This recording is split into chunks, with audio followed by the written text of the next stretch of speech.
Hello, everyone. Welcome to this week's Influence Stories. And I am so happy to have here today Andrew Spar, the new president of the Florida Education Association. Andrew, welcome to Influence Stories. Thanks, Helena. Thanks for having me here today.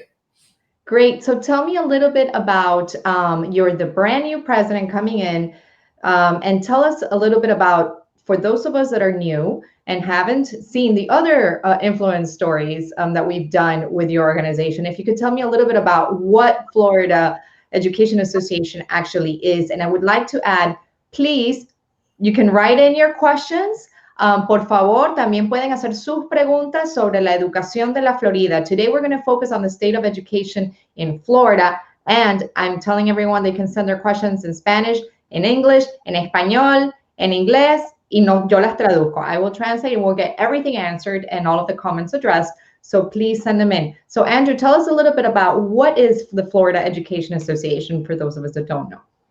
Absolutely. So the Florida Education Association is the union that represents educators from pre-K to our higher education institutions. We have over 150,000 members across the state of Florida in our public schools from Key West all the way to Escambia County, and then in all of our universities and a lot of our state colleges across this state. And so we advocate for our public schools. We advocate for the people who work there, for making sure we have the resources and the support to educate every child, like I said, from pre-K all the way up through college. And we think it's an important part of our communities. And let's face it, during COVID, what we've learned is that the best place for kids to learn is in their public schools. The public schools are a connection in the community. They bring the community together. Our public schools address the social and emotional well-being of our students. And equally important is that our public schools are the foundation of our economies. It's what helps our community's engines run. I agree. And I would like to add to what you just said that also it's not just educators. For some people, they should also understand that it's those that are studying to be educators, as well as anybody that works within the public school system. I mean, we're talking bus drivers and cafeteria workers. Is that correct? That's right. Yes, we represent bus drivers, cafeteria workers, custodians, paraprofessionals, maintenance workers, the people who fix the air conditioners in our schools, make sure they're running, and then our office staff as well. So when parents go into the schools, very often the first person they're interacting with is in fact an office specialist, and they are our members as well. Great. So that's very important. It's everyone that keeps our public schools running, that keeps our kids fed and safe and keeps the buildings moving and keeps the buildings going. So that it's the end, everybody, it's 150,000 members. That's amazing. So what are now, the parents, I'm a parent, I have little kids. Everyone is desperate to go back to school, but not everyone has sent their kids in. Some schools are open. I would like to know, what is the status? How does the FEA see the opening of the schools throughout the state in a pandemic? What are some of the things? And you've been very proactive. The organization has been very proactive in working to keep teachers and employees and therefore students safe and COVID-free, which is what we all want. So tell me a little bit about what are some of the steps that the FEA has taken to ensure safety of the teachers. And once again, I'd like to remind everyone that today we're speaking with Andrew Spar, new president of the Florida Education Association. And he's a new president, but he's been with the association for quite a while. And I would like for everyone to send in their questions. Any question about schools, education in Florida, and what we could be facing in the next few months. So Andrew, tell us a little bit about some of the steps that the FEA has taken to ensure safety and to try to keep everyone as safe as possible. Yeah, so Helena, like you, I also have two daughters in the public schools. My oldest daughter is a senior. So senior year, we all know, has all kinds of exciting opportunities that are presented with it. And then my youngest daughter just started middle school. She's a sixth grader. And they both attend public schools in Volusia County in the Daytona Beach area. And so It's important what every parent wants, and it's really no different than what our educators want. But what every parent wants is for their child to be safe at school. We want to know what's going on. We want to know that when they're at school, they're safe. Both of my daughters right now are at home and learning from home, but they are connected to their public schools. I mean, I think our school systems have done everything they can to keep kids connected to our public schools because of the importance of the work that we do and how important it is that we all come together. But my youngest, for example, wants to get back to school, and we've been thinking about it. But what are we seeing right now? We're seeing cases increase. We're seeing community spread going up. We have had community spread of 6 or 7% for the last 3 consecutive days here in the state of Florida. It's the first time in over 2 months that we have seen that. We have seen today one of the largest increases in the number of here in the state of Florida. Sorry, go ahead. All right, we've seen the numbers among our children increase significantly today. The state reported one of the largest increases, almost 600 new cases today alone in the state of Florida of children under the age of 18. Say that again? Over 600, almost 600 rather. Almost 600. And I know in Miami-Dade County, we're getting to 100. So that's a big chunk out of the 500, I would like to add. Right. Miami-Dade County schools. It's a fifth of the case. Absolutely. And as we've been looking at school districts and what they're seeing increases too. So, Miami-Dade, obviously they just went back a couple of weeks ago, and not all of the students in Miami-Dade are back in the schools. Mm-hmm. It's a significant percentage, but I think most of them are still learning online. But you look at some other districts where they've been back for 2 months now in person and some kids at home, and we're seeing significant increases in some of those districts. In some cases, in a few days, they're seeing what they were seeing in an entire week at the beginning of the school year.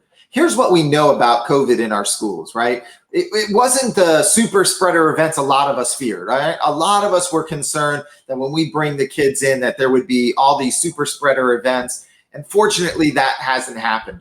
But why?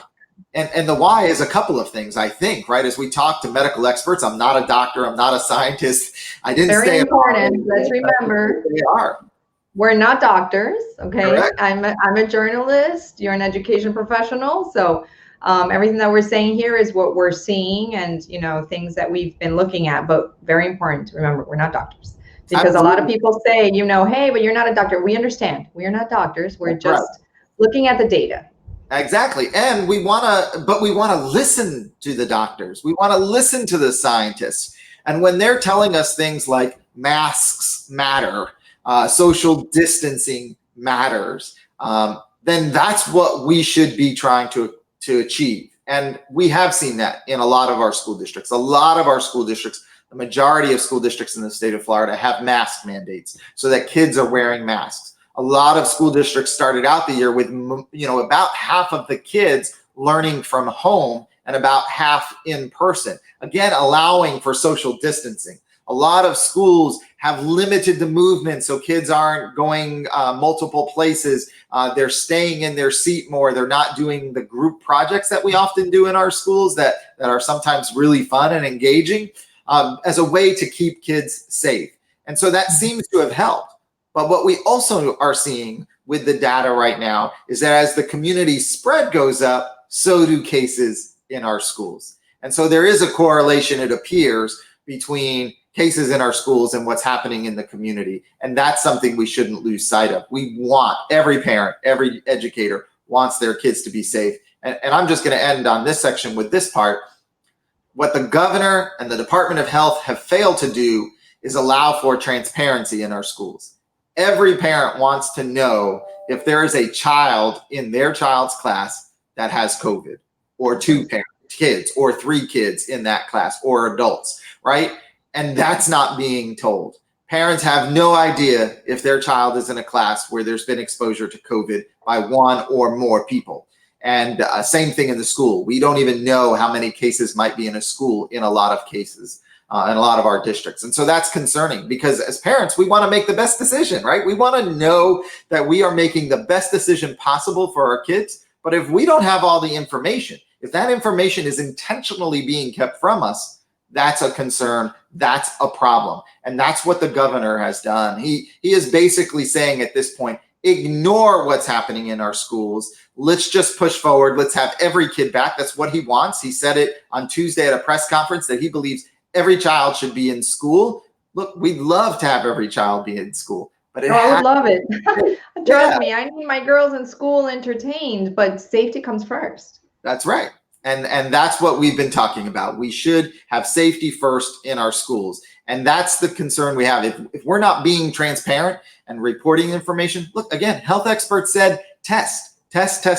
Almost all our colleges and universities are testing a chunk of students every day on their college campuses. But we're not doing that in the public school system. And in fact, we have the governor saying we don't need to test kids because they're not going to get sick, or they're asymptomatic and it's not important.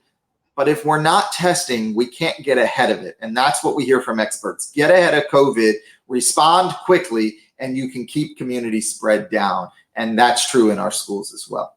And of course, let's not forget that even if kids, which thankfully it seems that, COVID doesn't affect kids the same way, that it could affect older adults, but definitely that doesn't mean that they wouldn't be able to spread it into their families, into, Hispanics love to have multi-generational homes, and, we all hang out with abuela and tío and our neighbors. So that is definitely a community issue. It's not just about the fact that, thankfully, kids seem to do much better with COVID than other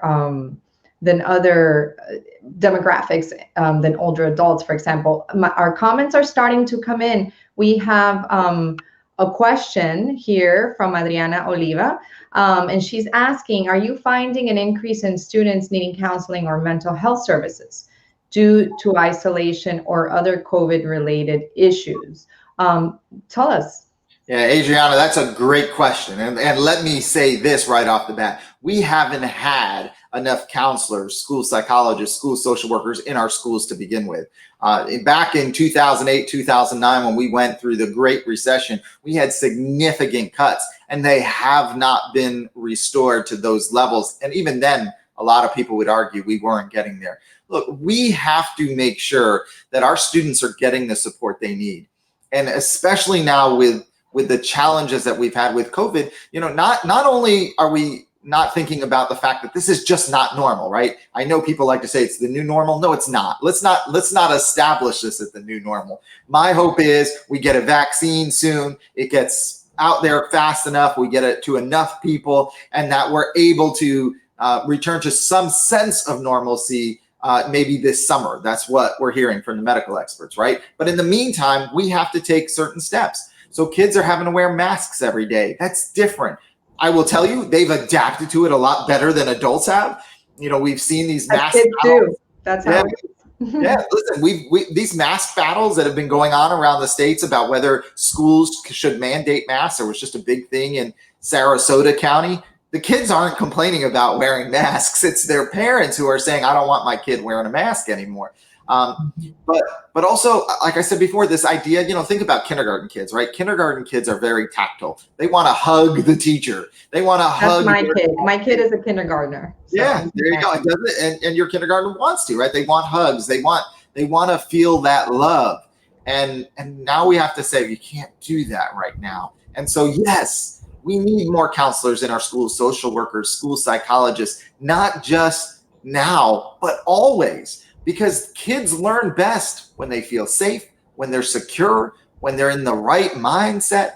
And that doesn't happen if they have a lot going on outside of school. That might be, some home challenges, even some things that have somewhat been normalized. But if there's a divorce in a family, or if the parents are struggling financially, sometimes that stress gets put onto the kids, not intentionally, but it happens. And so kids need that opportunity. And, to me, the perfect system would be this.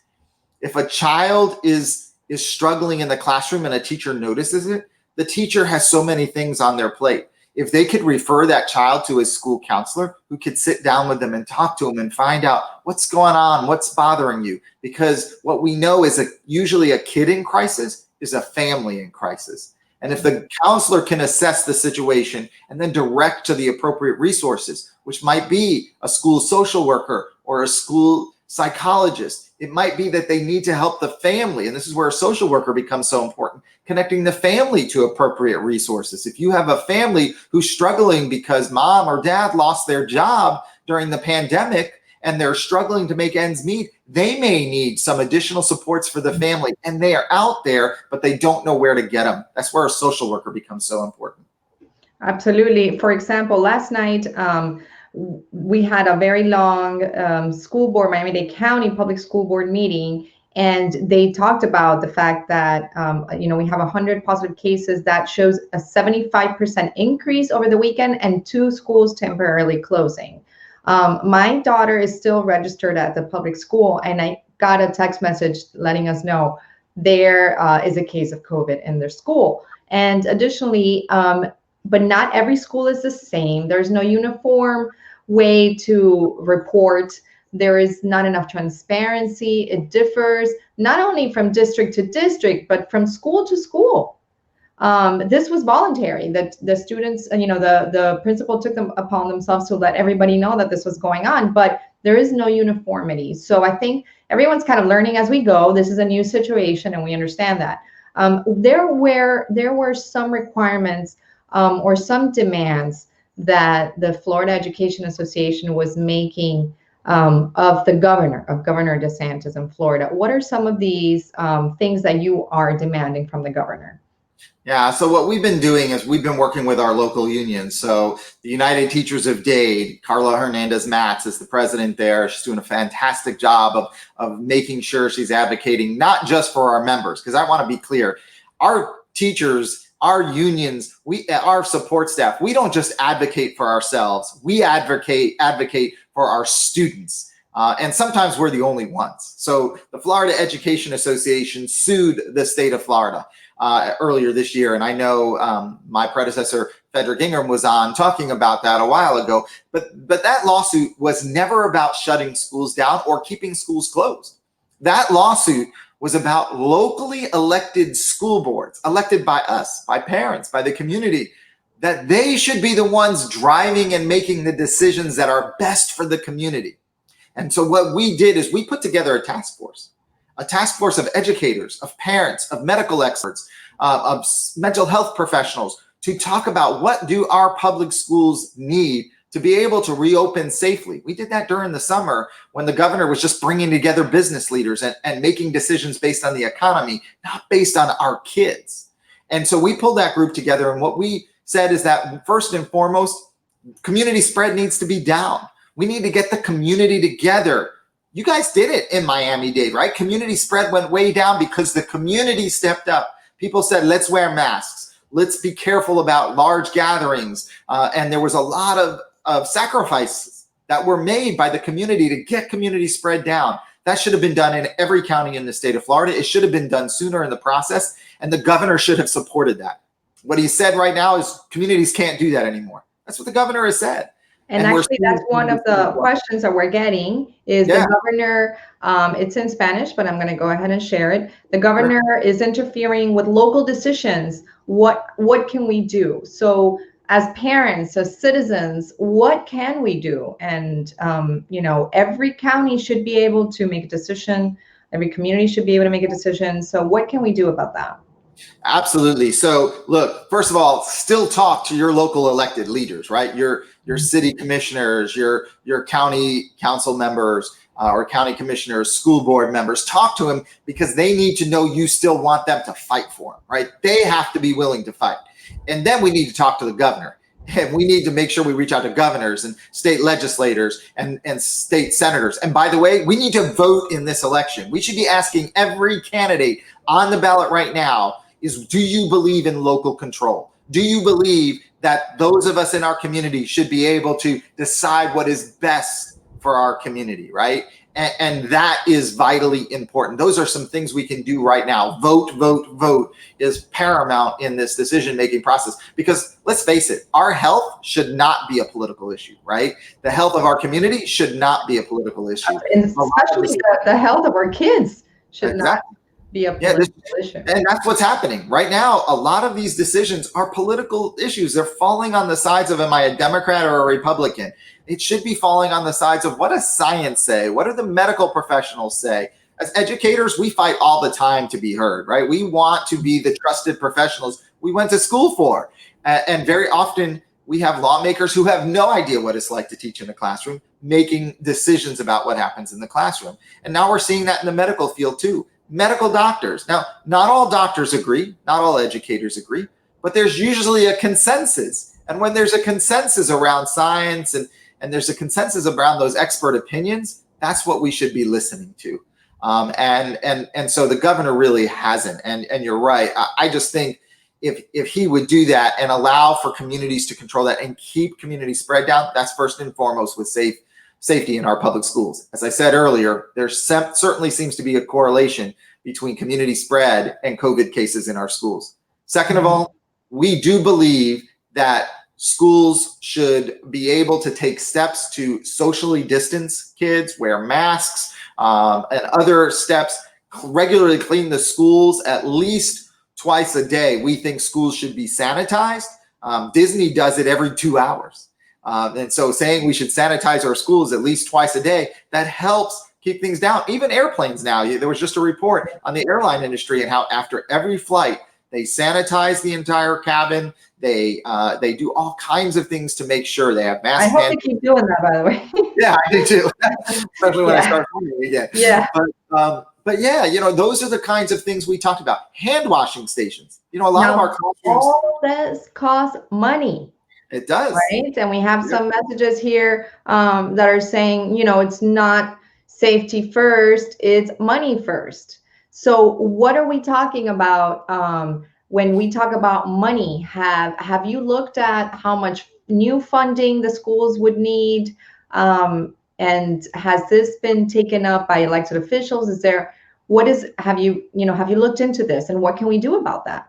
Yeah. So look, we're talking about our kids. We're talking about your kids, my kids. We're talking about our babies, right? We should do everything we can to protect them. We all do. In our personal lives, we do everything we can to protect our kids, to encourage our kids, to get our kids to growth. We use all the resources we have. So many people will put food on the table for their kids before they'll eat because they want to make sure their kids have everything they need, right? That's what we do as parents.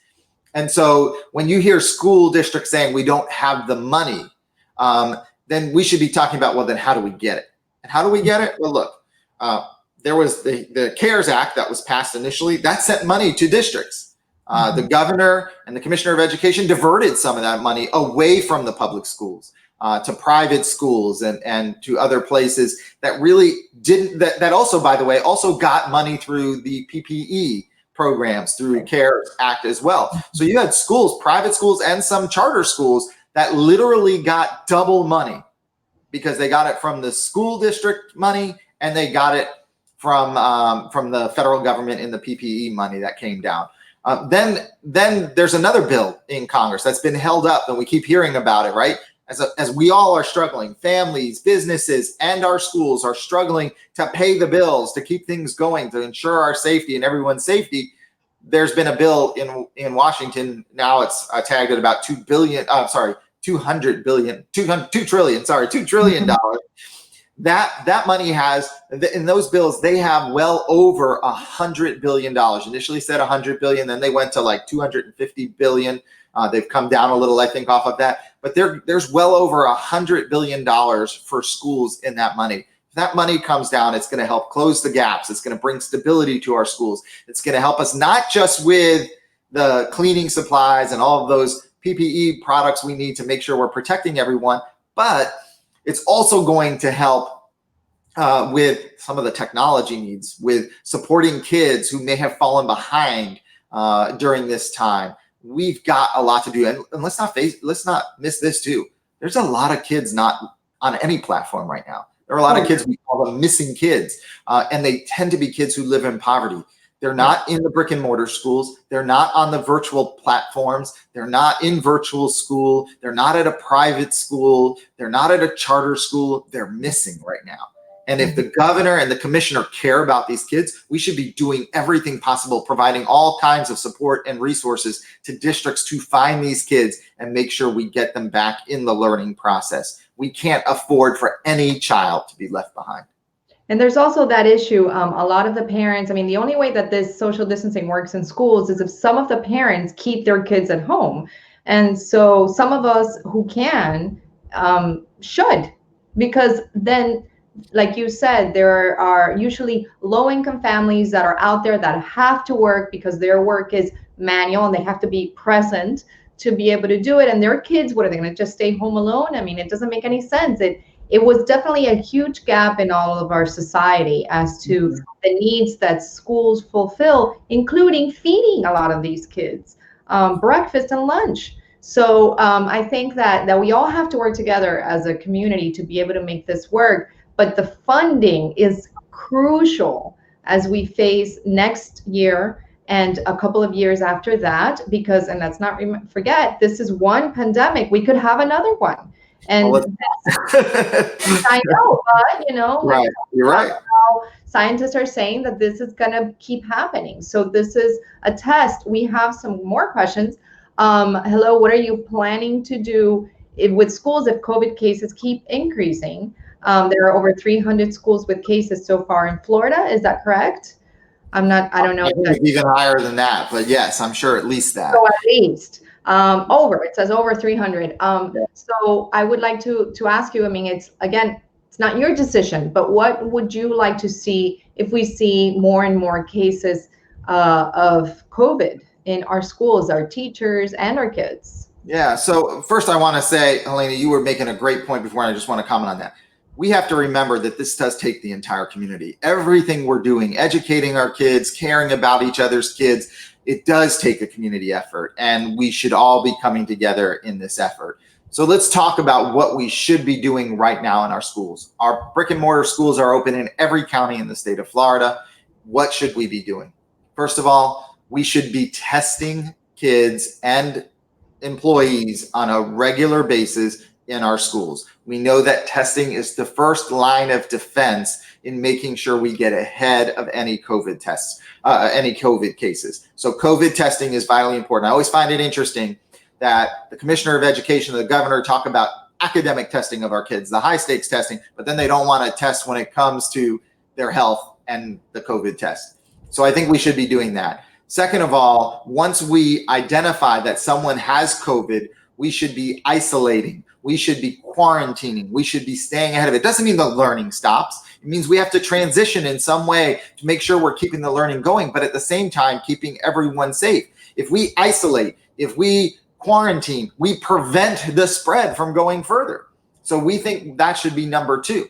Number three, we should be regularly sanitizing the classrooms. Like I said, at least twice a day, we should sanitize the classrooms. Again, it's a way to keep COVID cases from spreading quickly. We should upgrade all of our air conditioning units. Some of our buildings in Florida, some of them in Miami-Dade are very old, and they have air conditioning units in it that don't have the high quality filters, that don't circulate the air very well, which is also very important. We should have hand washing stations in every classroom. So if there's not running water in a classroom, there is a way for them to bring portable hand washing stations so that kids throughout the day can wash their hands on a regular basis and wash them appropriately with soap for 20 seconds at least. And if we work on those kinds of things, wearing masks, we absolutely think we should continue to do that. We should wear the masks in the classrooms. And I know some people go, but we don't know if the masks do any good. If you wear them and they help, that's great. If you wear them and it didn't help, at least you try, right? I mean, there's no downside to wearing them. At this point, it has pretty much been established that it not only helps, but it is absolutely crucial to stop the spread in a community, and that you wear it to protect others. And so that's how it works. It's like you wear it to protect your family and others from you, because you could be carrying it and not even know. So, and all of those things, again, all of these are things I would like to remind everyone who's watching. These are things that the Florida Education Association has demanded, has requested, has been very, very vocal about. but it is not up to you, No, right? it's not. It's up to elected officials, which is Right. why we should ask every candidate these questions.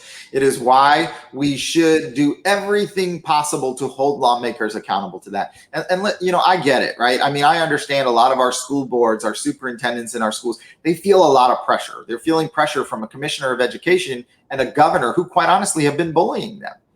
Your superintendent wanted to keep schools closed a little longer so that they could better prepare, and yet was bullied into having to open a little ahead of schedule because the state threatened to pull money out of your schools. That's not appropriate at all, at all. That's exactly right.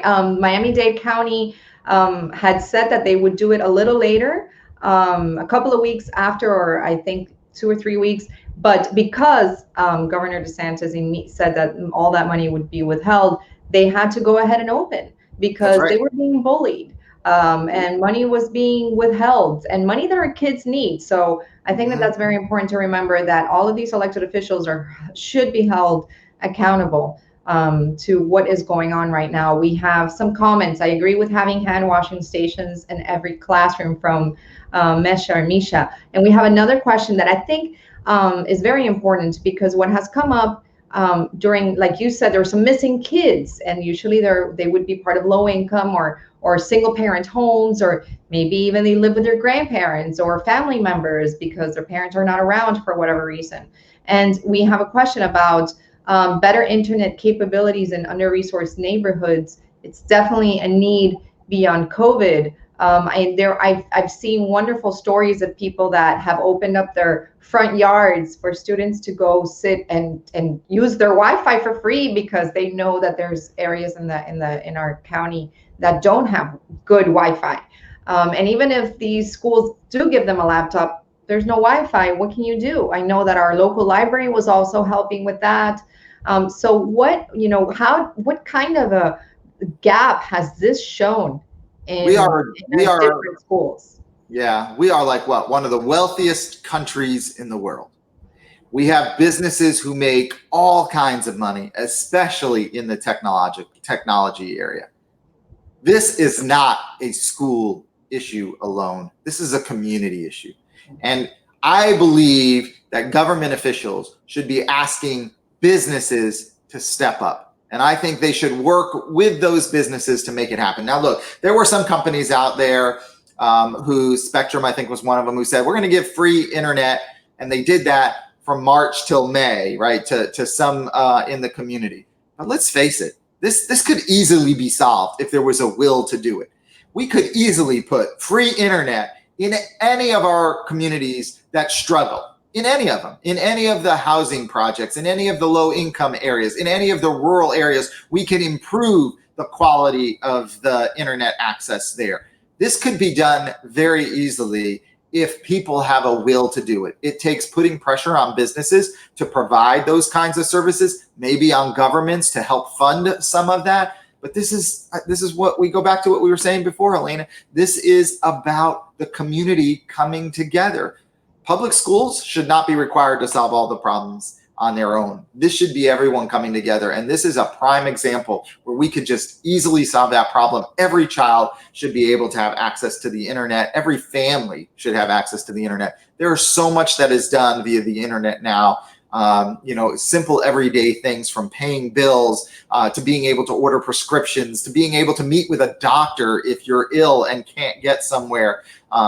Those are the kinds of things you can do over the internet now, and we have to find a way to open access to You get everyone. a college degree, you can get your GED online from the safety of your home and taking care of your family at the same time. And this is definitely, I know City of Miami, for example, has a great program where they are putting in Wi-Fi in the parks, and Miami-Dade County does as well. So that's also a wonderful resource. But definitely this has uncovered a huge gap in our community as far as internet access, and I think that definitely needs to be addressed. Andrew, we have just a couple more minutes. I want to ask if there's something that you would like to close us off with. I'd like to remind everyone that you can follow us. Our ticker over here has all of our social media handles for you to follow the Florida Education Association, for you to follow Andrew, and stay up to date with all of the information that the Florida Education Association puts out. En español también está la Asociación de Educación de Florida también en las redes sociales, y pueden seguirnos aquí en nuestras redes para ver toda la información de lo importante de las escuelas en el estado de la Florida y todos los esfuerzos de la educación, de la Asociación de Educación de la Florida. Andrew, what would you like to close us off with as we are still, trying to get our bearings here with all these school openings and COVID cases? Yeah, a few things, right? First, know that educators, our teachers, our staff in our schools are doing everything they can to help our kids. It is extremely challenging. They are being asked in a lot of cases to do things that just aren't physically possible, but they are doing their best to make it happen. Our educators are just as concerned about your child as you are. They want to make sure they're safe and they're getting that best learning and education possible. But we also know we have to do everything we can as a community to come together and make sure we're all supporting each other and learning together. And then lastly, we have to vote. We have to vote for people who care about our families, who care about our public schools, who are going to invest in our future, who don't just make excuses all of the time. We have to vote for people who want to help and problem solve. And if everyone wants to problem solve, we can all come together, roll up our sleeves, and figure out what's best for each of our communities together. And we can build a much brighter future for our kids and for our state. Adding to that, today is October 22nd. We are less than 2 weeks away from the November 3rd election. So there are many ways to vote in Florida. You can go early vote like I did yesterday. You can send in your absentee ballot, or even better, get your absentee ballot and take it to one of the drop-off boxes. There are many throughout Miami-Dade County and the rest of the state. So you can also show up to vote on November 3rd. But vote. I mean, you have early voting, vote by mail. There's no excuse to not vote. I've never understood. Yeah, and when you vote, make sure you track the ballot. I voted by mail. My wife and I both voted by mail. And we were able to go onto the Supervisor of Elections website, why we need internet, and we were able to track where our ballot was. And we know it was received and it was counted. And if there's a problem and you find out that they're saying there's a problem, go correct it. You can still go in. If your ballot has been received and not counted, go in and find out why.